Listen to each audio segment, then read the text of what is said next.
Hey, what's up guys? This is Anthony from Anthony's Customs, and for this review, we are looking at NECA's Teenage Mutant Ninja Turtles Adventures Man Ray, or kind of Ray Fillet. I guess it's not the same character. This is from the Archie comics. I guess. I'm not familiar with that, but because it looks like this and says this, I think that's what it is. I'm familiar with Ray Fillet, the guy with the V on his chest. This guy doesn't have that, so if anybody wants to enlighten me and maybe the rest of the audience, please do so if you know about these sorts of things. I'm still hoping they do a Ray Fillet figure. Anyway, this one it was also part of the haulathon. I happened to get it online. I got the whole first batch online. I got very lucky.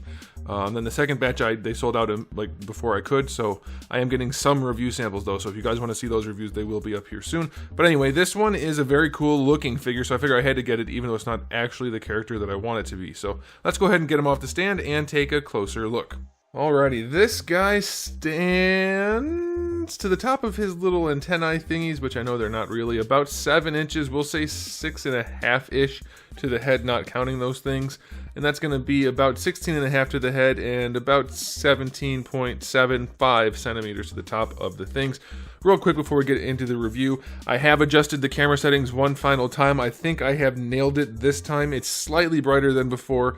Doesn't seem to be washing anything out. Some very light things are still bright, but that's simply because they are very lightly colored, and I can't do anything about that, but I do believe this is good. So let me know if you think this looks good. Okay, so aesthetically speaking, he looks good, but we have to do a height comparison with Darwin.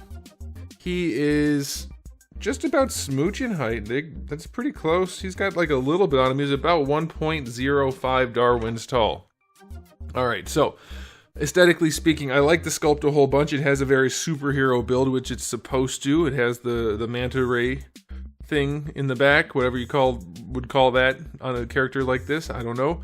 And then it has the very stylized paint job, basically solid color with heavy black lines, and it's mostly really good, certainly good enough. It's not perfect, there are some issues and I'll point them out, but it does look really, really nice all the way around. Now this isn't the head that comes on him in the package. I swapped him out because this is like the neutral head, and then this is the one that comes on him in the package. We'll show you those again at the accessories section, but I took it off just because this one has a line going down the back of it right there. I don't know what happened. It came that way with a big yellow line on the head, so I took it off. But, like I said, there are some issues. For instance, if we look at the back of his little thing, you can see a little bit like a yellow smear. Yeah, if you can see that, which it looks like you can, then the lighting is not washing it out, so that's good. Yeah, some issues here and there, but it's really, really well done otherwise. Looks really good. I love the heavy black paintwork that they have on here. Again, if you zoom in really close with the camera or get it right next to your eye, it's got some problems. On the shoulder up here, you can see the little scale shapes aren't quite matching the sculpt because they are sculpted and painted, but it's pretty darn good. Or like the chest line, it's not perfectly straight. There are flaws, so it's not a perfect paint job, but considering a lot of figures these days don't come with a good paint job at all, this is pretty cool. The white on the boots could be a little bit cleaner as well, but it looks really good. And when you just stick it on your shelf, it's going to look really, really good because, if you're not going to see those issues if you're not looking super close. So aesthetically, I like it a whole bunch. One other issue that is an aesthetic issue, the way they designed the bicep swivel is a little bit weird. You can see into it, like you can see the shelf of the bicep. It doesn't come up flush to the shoulder, so I don't know why they did that. It does that on the inside. It's flush on the inside. So I don't know why they didn't make it flush on the outside. That's a little bit strange, but it's hardly a huge thing to worry about, I think, so that should be good. So aesthetically speaking, I'm going to give this a 9 out of 10. It's really good, some room for improvement, but considering the amount of paint and the fact that it's an all-new sculpt, I'm willing to accept those issues for sure. Now, as far as accessories go, you already saw the different heads. We have the neutral head, we have the angry head. Both are sculpted and painted really well. We have the 2 fist hands that come on them in the package. Then you get a bunch of different style pose hands for gripping or gun holding or whatever you want to use them for, so that's pretty cool. You do get his spear gun, which is nicely detailed. I like that. You get a little turtle, which is surprisingly well detailed. Like, it's sculpted well and painted well. The face paint is really good, like the eyes and mouth and everything. It's really well done. And then you get his little lobster buddy. I don't know anything about this stuff, but it's sculpted and painted really well. These accessories have more paint on them than a whole wave of Marvel Legends. It's nuts. So 9 out of 10 for the accessories. I guess you could have, like... I can't think of any other accessories you might want to include, so maybe 10 out of 10 for accessories? I don't know. What do you guys think? I'm going to say 10 out of 10 for accessories. That's a good spread. Alright, now as far as articulation goes, this is usually the downfall for NECA's figures, and not really the downfall, just the downside, that's what I should say.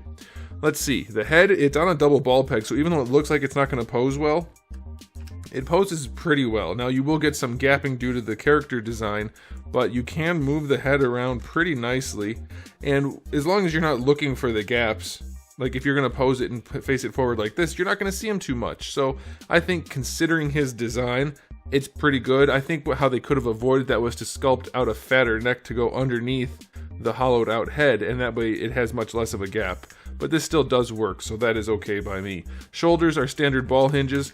They're not stuck, they just don't go up any higher than that, but that's almost horizontal, so I'm going to say that's fine. No issue there. I haven't had any stuck joints so far. A little bit of stiffness here and there, but they popped free. So you get your full rotation, no problem there. Bicep swivel, no problem. No stuck joints so far, I like that. Single jointed elbow.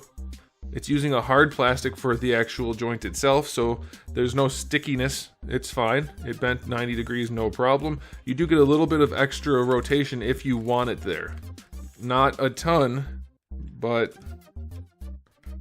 a little bit, and you could probably force a little more if you really wanted to. For the torso, I'm not sure if it's a double or a single, but it does move around surprisingly well. You get your rotation. It leans to the side really far. They did a really good diaphragm joint.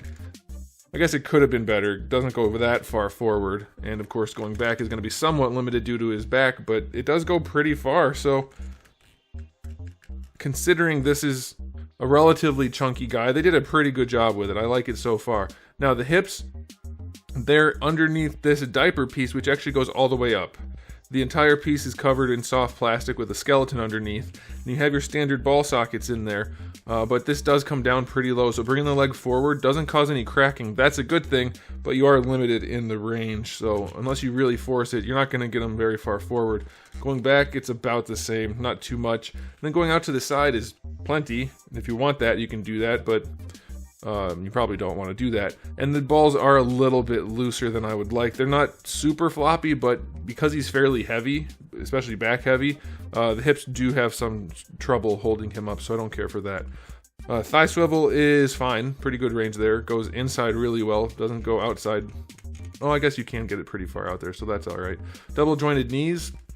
These guys were pretty stuck, but not stuck. Like I just bent them and they popped open, but you can see they technically were stuck inside there. Let's see if I can get this top joint to go. Oh, it doesn't want to. Let's try this side. So it looks like the knees do have some... Okay, well that one worked, no problem. I don't mind if it just takes a little bit of force. Yeah, there we go. Alright, so pretty good bend on the knees. You could probably even get a... Looks like you can get a little bit more out of that. Let's try. Yeah, alright, so yeah, they work. Bend no problem. Good proportioning, I like that. They were stuck on the inside again. That's why it's a little bit... Takes a little bit more force. No boot swivel. Ankles go pretty far back and pretty far forward. That's good. And you get a decent ankle rocker, so that's good. No problems there. Really, it's just the loose hips that are the problem so far. The tail does have a little double ball peg that lets it move around. I don't know how much you're really going to bother moving that. And then this is technically bendy, but just a little bit. You're not going to get a ton. You're not going to get a ton of range out of that. So I'm using it as a third leg to help him stand. Although you can just lean him forward a little bit and he should balance out okay. I guess you don't need to use it as a third leg. But he does have to lean forward just a bit because he's quite back heavy. But the articulation's not bad. Could it be better? For sure. Does it need to be as limited as it is in some places? Probably not. But I think it's not bad. For this guy, I'll give it a 7. It's better than a lot of the Ninja Turtle figures we've seen, but it still leaves a little bit to be desired. So, that's NECA's preference. They always favor sculpt and accessories and paint over articulation. So that's up to them, and I guess most people probably know that, and if you didn't, now you do. So let's go ahead and give him a final verdict. I think I really like the aesthetic. I really like the accessories. The articulation is not bad. I'm going to give this guy a 9 out of 10. It's a strong release. If you are at all inclined to get this guy, really the only downside, other than limited articulation range, is the hips are pretty loose. Otherwise, that's about it. The slight errors in the paint are nothing compared to other brands anyway, so yeah, I think this is a home run. This is a really, really nice release, and I'm very happy to have it. It's going to look great on the shelf. So there it is, guys. Thanks for watching. If you enjoyed the video, please do give it a thumbs up. If you didn't, give it a thumbs down. And if you haven't subscribed, you might want to. I have new videos almost every single day, and thousands already on the channel. So make sure you come back for all of that. In the meantime, keep collecting.